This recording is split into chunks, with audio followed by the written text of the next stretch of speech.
সকাল থেকেই আজকে বৃক্ষরোপণের বিভিন্ন প্রোগ্রাম রয়েছে, তার মাঝে আবারও দুপুর গড়িয়ে বিকালের দিকে যেতেই আবারও প্রোগ্রাম। একদম নিজের বাসভবন থেকে পায়ে হেঁটে আদালতের দিকে যাচ্ছেন প্রতিমন্ত্রী। দাদা পায়ে হেঁটে কেন? আমি তো পায়ে হেঁটেই বরাবর হেঁটেছি, পায়েতেই। তো এখন হয়তো মন্ত্রী হয়ে আমাকে সব জায়গায় গাড়িতে করে যেতে হচ্ছে প্রোটোকল মেনে, কিন্তু মানুষের সঙ্গে থাকতে গেলে মাঝে মাঝে পায়ে হাঁটতে হয়।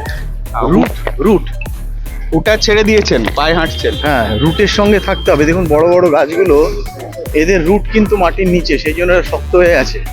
তো এদের কাছ থেকে তো শিক্ষা নিতে হবে যে যদি আজকে শক্ত হয়ে দাঁড়িয়ে আমায় কিছু করতে হয়, তাহলে আমাকে রুটেই থাকতে হবে, মাটিতেই থাকতে হবে। এখনো কর্মসূচি রয়েছে?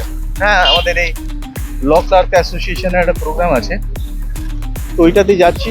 ভাবলাম হেঁটেই যাই, বরাবর তো হেঁটেই যাই। হ্যাঁ। আগেও হেঁটে যাতায়াত করেছি, তো এখন সেটা ভুললে তো হবে না।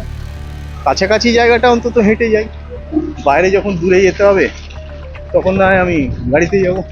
মাটির মানুষ ভাস্কর ভট্টাচার্য এবং মাটির সঙ্গে সম্পর্ক বজায় রাখার জন্যই কার্যত আজকে হুটার ছেড়ে পায়ে হেঁটে আদালতে যাচ্ছেন ভাস্কর বাবু। শ্রীরামপুর থেকে প্রীতম সাধুকা, বাংলা হান্ট।